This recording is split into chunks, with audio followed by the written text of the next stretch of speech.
الحمد لله وكفى والصلاة والسلام على عباده الذين اصطفى خصوصا على سيدنا ومولانا محمد المصطفى وعلى آله وأصحابه أجمعين أولي الصدق والصفاء. أما بعد، فيا معشر المسلمين، أعوذ بالله من الشيطان الرجيم. بسم الله الرحمن الرحيم. قل إن كنتم تحبون الله فاتبعوني يحببكم الله. وقال الله تبارك وتعالى في شان حبيبه: إن الله وملائكته يصلون على النبي يا أيها الذين آمنوا صلوا عليه وسلموا تسليما. اللهم صل على سيدنا ومولانا محمد وعلى آل سيدنا ومولانا محمد صلاة تنجينا بها من جميع الأهوال والآفات وتقضي لنا بها جميع الحاجات وتطهرنا بها من جميع السيئات وترفعنا بها عندك أعلى الدرجات وتبلغنا بها أقصى الغايات من جميع الخيرات في الحياة وبعد الممات، إنك على كل شيء قدير. صدق الله العظيم. واجب الاحترام جناب صدر جناب حضرت مولانا مفتی ارشد اللہ سے اسٹیج باندې ناس ګڼ علماء کرام حضرات، د دغه علاقې عزتمندو مشرانو کشرانو، د دغه دومره عظیم شان پروګرام منتظمین حضراتو، تاسو ته په دغه عظیم شان پروګرام باندې مبارکباد پیش کوم. او تاسو جوش او جذبه دا په هغه ورځ باندې د چارسدې په مین بازار کې د احتجاجي ریلی په شکل کې مخې ته راغله. موږ تاسو څومره شکریا ادا کو دا کم ده. الله رب العزت ما تاسو ټول ته د مرګ د اخیری ساعت پورې په داسې مجالسو کې د شرکت توفیق را نصیب کړي. زسو خبر استاسو په خدمت کې عرض کوم. ما منتظمین حضراتو نه تپوس وکړ، هغې وی چې تاسو سره 30 منټ ټایم دی. نو زه په دغې اساس او په دغې بنیاد باندې څو خبر استاسو خدمت کې عرض کوم. الله رب العزت ما تاسو ټولو ته په صحیح نتیجه د رسیدو توفیق راکړي. حضرات محترم، ما تاسو ټول الله رب العزت په مخلوقاتو کې انسانان پیدا کړو. انسانیت یو لوی شرف دی، څومره لوی شرف دی. والتین والزیتون وطور سینین وهذا البلد الامین لقد خلقنا الانسان فی احسن تقویم. الله فرمایي زما په تین قسم، په زیتون قسم، په طور سینین او په شهر امین مکه معظمه قسم چې انسان میں احسن تقویم کې پیدا کړي. د ډیرو زیاتو صفاتو خصوصیاتو والا حامل مخلوق میں پیدا کړي دي. د ډیر زیات عزت او عظمت والا بڑ مقام میں وتور کړي دي. ډیر عظیم مخلوق دی د صفاتو په لحاظ، د صلاحیتونو په لحاظ، د مقصد او د غرض په لحاظ ما انسان عظیم مخلوق پیدا کړي دي. د دې وجه نه ما تاسو خدمت کې دا عرض کوم چې انسانیت یو لوی شرف دی. څومره لوی شرف دی. د هندوستان د ټولو د لوی خانقاه پیر و مرشد مولانا اشرف علي تھانوی رحمت الله علیه فرمایي که څوک ولی جوړېدل غواړي، بزرګ جوړېدل غواړي، غوث جوړېدل غواړي، ابدال جوړېدل غواړي، قطب جوړېدل غواړي، نو زمای خانقاه تانبون ته دی نه راځي. که څوک انسان جوړېدل غواړي نو د دې خانقاه تانبون ته راځي، ځکه چې انسان جوړېدل دا په ټولو کې مشکل ترین کار دی. د ټولو نه مشکل عمل انسان جوړېدل دی. یو د انسان ظاهري ډانچه ده، یو د انسان ظاهري شکل صورت ته یو په اصل معنیو کې انسان د کردار او د اخلاق او د سیرت د لارې ژوند کول دي دا ډېر مشکل کار دی مولانا احمد علی لاهوري رحمت الله علیه زمون په اکابر او اهل الله او بزرګانو کې د کشف او کرامات حامل ولی الله تیر شوی دی او فرمایي وایي زه د تقسیم نه وړاندې چې لا پاکستان او هندوستان تقسیم شوی نو یو واره ابتابات ته لاړم په ابتابات کې د پوارچو کې ولاړم یو مجذوب راغی تاسو عوام ورته مجذوب وایي وای ما سره ډیر زیات د محبت اظهار وکړ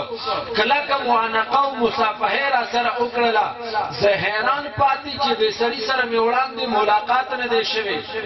دا سړی څوک دی ما ته استفسار وکړ چې تاسو سره زما وړاندې نه تعلقات پاتې نه دي نه ته زما مرید یو نه زما شاګرد دی نه زما په تعلقدارو کې د دې دومره زیات محبت وجه صدا وای راته او فرمایل چې مولانا صاحب ډېر موده وشوله چې ابتابات کې مې انسان ولید وای ما ورته وې چې ولې دا بازار لاندې د انسانانو ډک نه دی دا انسانان ته په نظر نه راځي وای ما ته وی چې حضرت کده دې اصلیت لیدل غواړي او د دې په حقیقت باندې ځان په هکول غواړي نو لکه د سترګې پټې کا وای ما سترګې پټې کړلې به راته وې چې سترګې کولاو کا وای ما سترګې کولاو کړلې چې و مې قاتل ټول بازار د شادوګانو بيزوګانو خنزیرانو نه ډکو وای بیا راته وې چې حضرت سترګې بندې کا وای ما سترګې بندې کړلې الله رب العزت په انسانانو ظاهري پردې واچولې انسانانو په ظاهري شکل او صورت کې راوسته وای راته و فرمایل چې الله دا خلق انسانان پیدا کړو لیکن د خپل کردار او د اخلاق او د اعمالو د وجنه دوی صفات د زناورو اختیار کړه نو دا خود رسول الله مبارک خاطر دی چې الله د امتیانو چهره نه مسخ کړي ورنه په اصل کې دن دغه سیز دی ورته او فرمایل چې حضرت انسان جوړېدل دا د ټولو نه مشکل کار دی دیو جن مستاسو خدمت کې دا عرض کو چې انسانیت یو ډېر عظیم شرف دی د عظمت او د عزت وړ مقام دی لیکن په اصل مانو کې انسان جوړېدل دا د دنیا مشکل ترین کار دی ما تاسو ټول سره الله احسان وکړو چې موږ په مخلوقاتو کې انسانان پیدا کړو به را سره بل انعام او احسان وکړو لکه دې توجه بس تاسو غواړم تاسو توجه چې موجود دی زما خبرې به تسلسل سره تاسو په سمج کې براشي دغه پچرا سره بل انعام وکړو موږ په انسانانو کې مسلمانان پیدا کړو ان الدين عند الله الاسلام دی خدای په نس نجات والا لار اسلام را کم سخ انسان چې دی وخت نبی اطاعت کړي دی الله دی وحدانیت عقیده ساتلې دا سره مسلمان دی دا بل اخر به ته نجات ملاويږي دا د انسانانو د نجات یافته طبقه نه دی ان الدين عند الله الاسلام دی اسلام په لار باندې تلون کې هر څوک چره دته باندې نجات ملاويږي نو الله ما تاسو ټول سره احسان وکړو چې انسانان پیدا کړو په انسانانو کې مسلمانان پیدا کړو څومره خلکو چې دی اب ازلنا تر ابد پورې دی وخت نبی خبره منلې دی الله دی وحدانیت عقیده ساتلې دا مسلمانان دي ما تاسو سره دې کې الله رب العزت بل انعام او احسان وکړو چې ما تاسو ټول یې په مسلمانانو کې محمدیان پیدا کړو دی جناب محمد رسول الله صلی الله علیه وسلم امتیان یې پیدا کړو قران چې څومره مادي نعمتونو ذکر کوي ټولو کې انسانانو ته د خبر او د فکر دعوت ورکوي لیکن واحد دی جناب محمد رسول الله صلی الله علیه وسلم ذات عالیه مبارکه داسې نعمت دی چې الله رب العزت فرمایي لقد من الله على المؤمنين اذ بعث فيهم رسولا اهل ایمان پتا سو باندې میں احسان دی چې تاسو کې می جناب محمد رسول الله صلی الله علیه وسلم درولېګ دی هغه امتی شرط می درته عطا ک تاسو ټول می محمدیان وګرځولې تاسو ټول می دی جناب محمد رسول الله صلی الله علیه وسلم امتیان وګرځولې دیو جنا ما تاسو په خدمت کې دا عرض کو چې موږ تاسو ټول جناب محمد رسول الله صلی الله علیه وسلم دی غلام په تبر باندې پیدا یو د رسول الله مبارک غلامان یو د رسول الله مبارک امتیان یو د حضور مبارک د امتی شرف را تحت شوه دي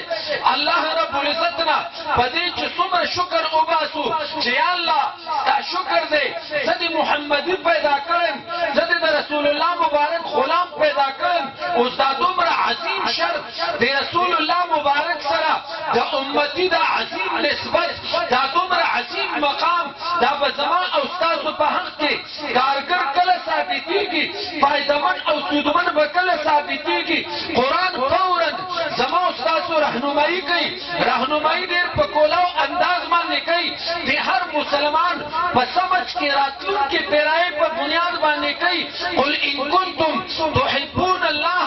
فاتبعوني يحببكم الله اے حضور مبارک د امت ته اوایا کدا الله محبوبان ګرځیدل غواړي دام خواهشي دام تمنای دام آرزوی چې الله دې را سره محبت شروع کی زده په بندګانو کې د الله د خوښ بندګانو نشمار شم د الله د اولیاء نه نشمار شم د الله د محبوبین نه نشمار شم نو نسخه ورته اوخیا فتبعوني یا زما اتباع کوي زما تعبیداری کوي زما په سیرت او په سنت باندې عمل کوي فتبعوني خپل انفرادي ژوند کې خپل اجتماعي ژوند کې خپل ناس او ولاره کې خپل نشست او برخاست کې خپل تهذیب او تمدن کې خپل کلچر او ثقافت کې خپل هر لمحه د ژوند کې خپل رسم او رواج کې خپل ناس او ولاره کې فتبعوني ورته او فرمایا چې زما اتباع کوي یا تاسو د رسول الله مبارک سره د اتباع دلاري د محبت اظهار وکړو نو بیا ورته او فرمایا چې يحببكم الله تاسو به د هغه خلکو نشئ چې الله به تاسو سره محبت کوي تاسو سره به د الله د محبت کور وګرځي لیکن شرط ورلا د اتباع دلاري د سنتو دلاري د رسول الله مبارک غلامی دا یاد اوساتئ کچرتا د رسول الله مبارک غلامی د سنتو د اتباع او د حضور مبارک د مبارکو طریقو د خپلولو دلاري اوشولا نو بیا د يحببكم الله اعطاف بدرته حاصل شي د الله محبوبان به وګرځي او یاد اوساتئ د خدای محبت دومره قیمتي څیز دی چې دا د نارو محتاج نه دی دا د خصوصي شناخت محتاج نه دی دا د خصوصي رنگونو محتاج نه دی حدیث قدسی دی چې څوک د الله سره فرشتیا محبت شروع کی الله رب العزت ور سره محبت شروع کی بیا حضرت جبريل راغوري جبريل د ما سره په سمکه کې فرشتیا محبت کوي زم ور سره محبت کو جبريل زم ور سره محبت وکا د اسمانونو فرشتو کې اعلان وکا چې د الله سره محبت کوي الله رب العزت سره محبت کوي جبريل ما تم د محبت حکم دی د کائنات تمام فرشتو ملائکو تاسو ټول د سره محبت وکړي بیا څنګه جبريل زمکه ته کوشا د خلکو په زړونو کې د محبت ور القا کا بیا به یو سره سامخ لراشي تاسو سره تعلق نه تبه پیژنې نه تبه د نوم نه خبر نه فورا د هغه سره چې کېنه د هغه د مزاج ټنډک د الله د ولایت او د محبوبیت تاثیر وي ساده خلینه به اتوماتیکلی الفاظ راوځي دا سره ډیر الله والا دی دا سره ډیر روحاني سره دی دا تنوي دا د عرش او د فرش په منځ کې د محبت کنیکشن قائم شو ساده خلینه خود به خود دا الفاظ راوستل چې دا سره الله والا دی دا سره ډیر روحاني سره دی د دې وجنه د الله محبت دا د تشهیر محتاج نه دی د الله محبت د پروپاګاندا محتاج نه دی نگاهوں سے پرستی ہے اداؤں سے ٹپکتی ہے محبت کون کہتا ہے کہ پہچانی نہیں جاتی ہے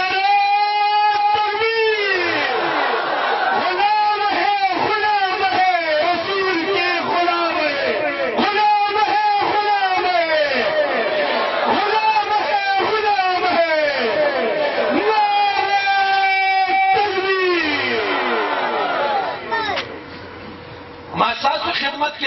کو چې دی الله محبت دا د تشهیر محتاج نه دی. اوس کپیل پرز زه د یوې هفتې نه وګیم تاسو ته په دې سټیج باندې ودرېږم او قسم درته وخورم چې ما اوس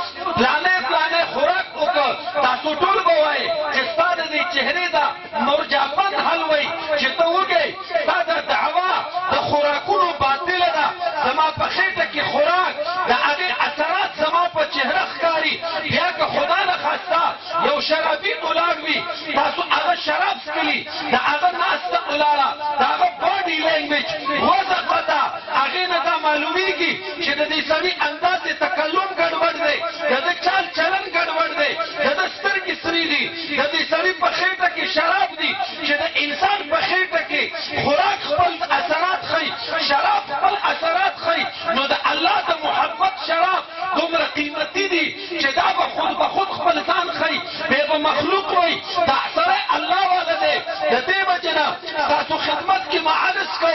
یاد وساتئ کوم سړی کې چې د جناب محمد رسول الله صلی الله علیه وسلم محبت موجود نه وي، کوم زړه د الله د محبت کور نه وي، دا یاد وساتئ هغه انسان بیا انسان نه وي. د هغه انسان نه دا خچ و خاشاک بهتر دی. د هغه انسان نه خو هغه د مسجد نبوي شریف هغه ستون بهتر دی چې د حضور په جدایۍ باندې لکه د ماشومانو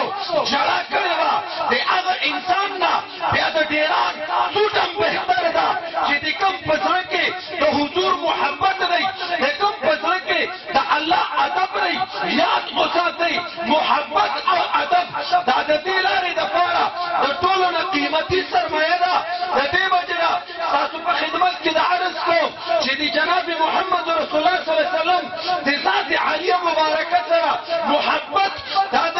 دین حق اولنی شرط دی. او دا چې د چا په زړه کې نه وي ګستاخي او بېادبي موجوده وي دا یاد وساتئ هغه سړی انسان خو څه کوي چې زه ورته خنزیر ویلو ته یم تیار. قسم په خدای چې کوم زړه د رسول الله مبارک د ګستاخۍ په ګنده موادو باندې هغه منور وي یاد وساتئ دغه انسان نه خنزیر بهتر دی، دغه انسان نه سپی بهتر دی، دغه انسان نه د کائنات بدترین ځناور بدتر دی. هی افسوس یو سړی رالګي په مردان کې د 15 کالو راسې د رسول الله مبارک په ذات عالیه مبارکه په شان کې ګستاخي کوي. نعوذ بالله الله ته کنځل کوي. د دین اسلام د تمامو شاعرو مذاق اړوي. بیا 15 کاله د سن 2012 نه واخله د سن 2017 پورې هغه په خپل ټیلینار نمبر چې د کمپنۍ سره د ده په نوم باندې رجسټرډ نمبر دی په هغې باندې آی ډي جوړوي. دا آی ډي 15 کاله استعمالوي او 15 کاله کې بیا سن 2016 او 17 دا 2 کاله د دغې آی ډۍ نه ګستاخانه مواد شیر کېږي کمنټ کېږي بیا دی په سوشل میډیا باندې هلکانو سره ډیبیټ کوي. نعوذ بالله د الله رب العزت ذات متنازع کوي. د حضور مبارک امهات المؤمنین نه پرېږدي. نعوذ بالله حضور مبارک ته کنسل کوي په ساده الفاظو کې، په داسې الفاظو کې مړه چې د چا په سمج کې نه راځي. د شعائر اسلام مذاق اړوي. بیا چې کله هلکانو سره په مختلفو سټډي سرکلو کې د ایخ په نیغه باندې مباحثې کېږي، ډیبیټس ورسره کېږي، هلکان رالګي یونیورسټۍ له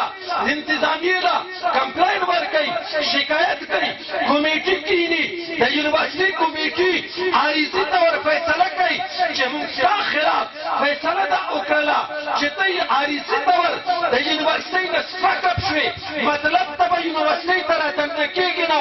د هغه وخته پورې چې ستا خلاف پوره تحقیقات نه شوي، ستا خلاف حتمي فیصله دی راغلي. لیکن د دې ټولو خبرو باوجود بیا څه کېږي دا سړی سره د دې ګستاخو، سره د دې بدماشو،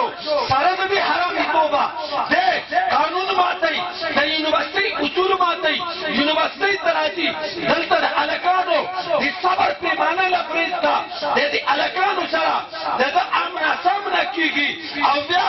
دی اغی نظاری اظہار کیگی کم چی دی جناب محمد رسول اللہ صلی اللہ علیہ وسلم دی یو ادنانا دی یو ادنا امتی دی یو گنانگارنا دی یو گنانگار امتی خصوصیت دے چی آغا پخپل ہر یو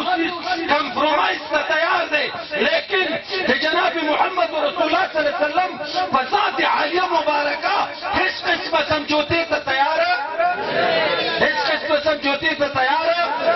نده یا الکان ورسر آغا عمل کئی دا ټول کار دی مردان د پولیسو په نوټس کې د لوکل ایجنسیانو په نوټس کې د دوو کالونه مسلسل دا سړی بدماشي کوي دا سړی ګستاخي کوي دا سړی رذالت کوي لیکن بیا کله دا واقع چې کېږي دغه ځای کې د ډیسپلین پورې سړی ولاړ دی په دې ټول کیس باندې دی پوه دی د دې کیس په اولنۍ هفته کې یو شانته کې روح په نظر باندې راځي لیکن کله نه چې دا واقعه بین الاقوامي شوله په انټرنیشنل میډیا راغله اقوام متحده په دې باندې اکشن واخیسته یورپي یونین د دې مقابله کې راووته د دنیا انټرنیشنل اسټابلیشمنټ زموږ د ملک ادارې په دباو کې راوستل شروع کړو نو بیا څه کېږي دا یونیورسټي د خپل موقف نه شاته ځي چې د دې سړي خلاف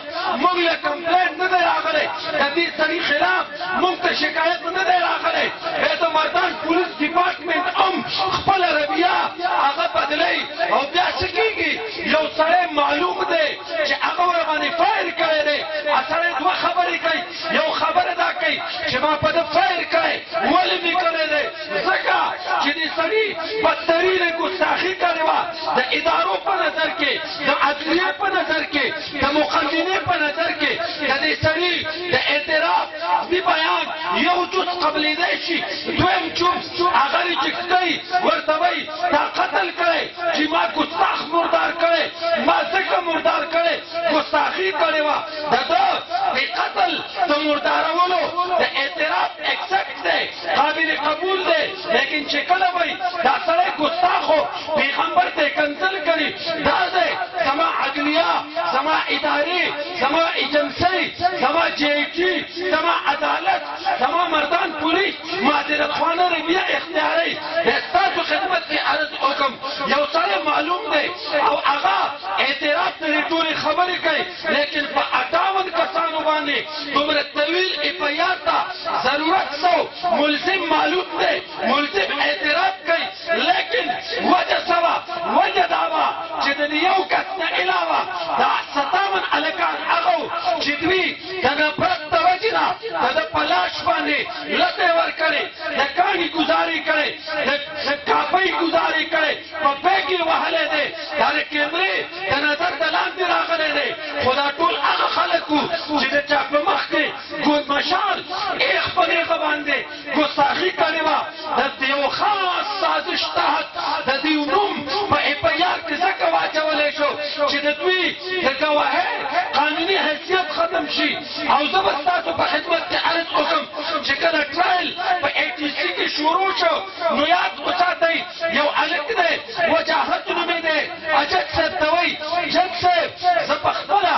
ذاتي خرچه دا بیت الله شریف ته بوځم هلته درته حلفیه په قرآن لاس کړم چې دا سړی بدترین ګستاخو جد صاحب ورته وایي چونکې ستا نوم په اپیار کې دی ته یې ملزم نو په حیثیت ګواه په دې کیس کې ته نشي پیش کېدی بیا چې څومره 57 هلکانو حلفیه بیانات ورکړي دي په دې ټولو بیانونو کې دا خبره موجوده ده چې دې سړي ګستاخي کړې وه ستاسو خدمت کې عرض وکړم عدالت چې کله د قتل مقاتلې کیس نمټاوئ نو د تنازع وجه دا د عدالت په کارروۍ کې راځي د پاکستان د عدلیې په مخ دا تور داغ دی دا واحد کیس و چې په دې کې وجه قتل یا د تنازع بنیادي وجوهات د انډر ډسکشن رانوستی شول دا ظلم ولې وشو ځکه وشو چې بیروني دنیا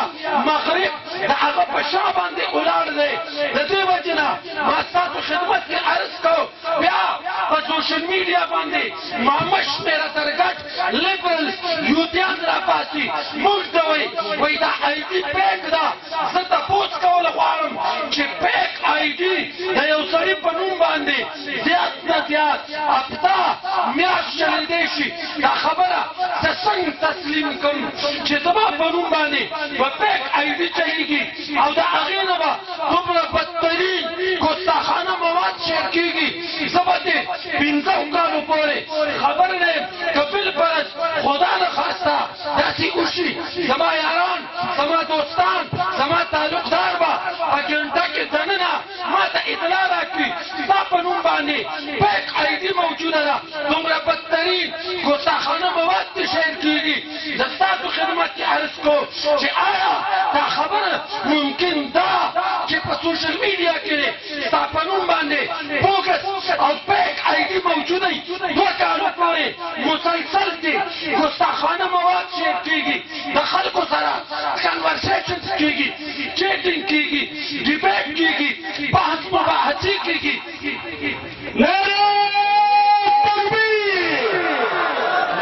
صرف جذباتو ته وګورئ علما څومره حقیقي وینا تاسو ته کوي. تاسو ملګري بالکل داسې ناستې ما وختي وویل چې موږ به یې ډیرکټ نه وي ناست کم از کم پښتانه یو او د رسول الله صلی الله علیه وسلم سره محبت لرو که نه لرو. څوک محبت ساتي څوک چې محبت ساتي هغوی به د نارې جواب راکوي.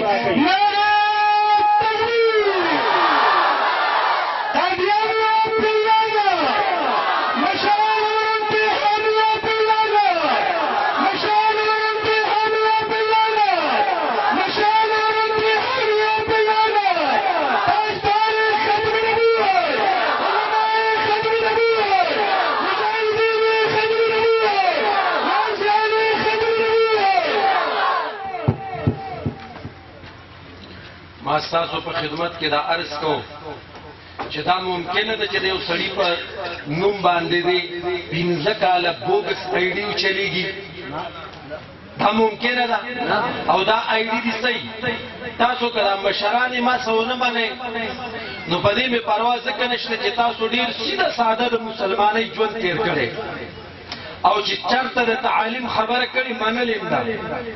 دا ټول مصیبت او مشکل زمونږ جدید تعلیم یافته طبقې جوړ کړی دی او هغه چې یو دیندار سړی وویني که هغه هر څومره هم کوالیفاید دي او هغه ورته په تحقیق باندې مبني یوه خبره کوي دی وایي مړه د مولیانو خو کار دا دی چې په خلکو باندې فتوې لګوي او دی ورته فتوا هم نه وایي دی ورته فتوا وایي. وایي د مولیانو کار خدا دی چې په خلکو باندې فتوا لګوي. زه ستاسو په خدمت کې دا عرض وکړم یاد وساتئ دا د جناب محمد رسول الله صلی الله علیه وسلم د ذات عالیه مبارکه معامله ده. یاد وساتئ که زه یا د مردان نور علما یا د عالمي مجلس ختم نبوت ذمہدار یو بیگناه انسان ته ګستاخ رسول ووایي او یا د عوامو په لهجه کې په دې ایشو باندې سیاست وکړي دا یاد وساتئ د قیامت په ورځ باندې په کائنات کې به د دغې علماو نه زیات بدبخته بیا نه وي. داسې ده چې که نه ده ډېر لوی سازش وشو. زه دا خبره تسلیموم چې تاوان دا نه دی چې 80 هلکان ګرفتار شول دوی په بدترینه طریقه باندې ټارچر کړی شول دوی سره ظلم او تشدد وشو د دوی 2 سیمسټره ضایع شول. زما سره چې د کومې خبرې غم دی زما تحقیق دا وایي چې څومره ګستاخانې رسول تېر شوي په دې ټولو کې د کائنات بدترینه ګستاخي ماشال کړې وه. ما دپاره د تاوان خبره دا ده چې خلک د تاریخ بدترین ګستاخ ته شهید وایي. زه په دې خفه یم او دا ولې په میډیا په ذریعه زمونږ د ناخبرتیا په وجه باندې. لہذا زه ستاسو په خدمت کې دا عرض کوم چې بخدا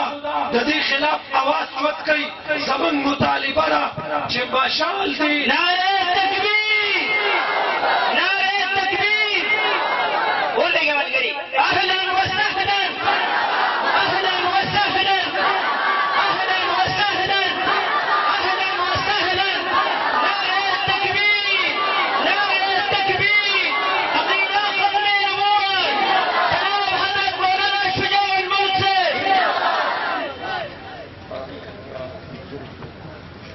برادر محترم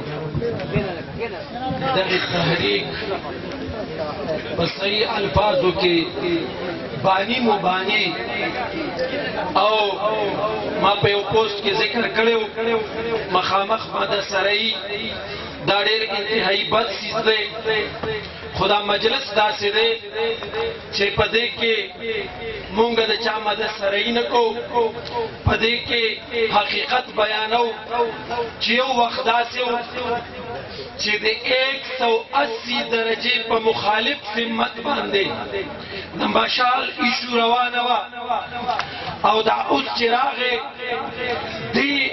هلک ته دا اعزاز حاصل دی چې په اولني ځل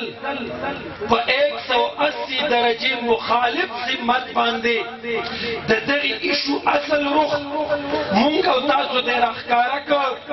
زمونږ دماغ ورباندې الله کولاو کړل نن چې دا مونږ تاسو ټول دلته راغلي یو او موجود یو نو دا صحره د دې په غاړه باندې ده زه دا وایم چې ټول امت دی د دې شکر ګزاری چې د دې دومره عظیم سازش مخې ته لکه د غر ودرېدل ستاسو د ټولو په وساطت باندې زه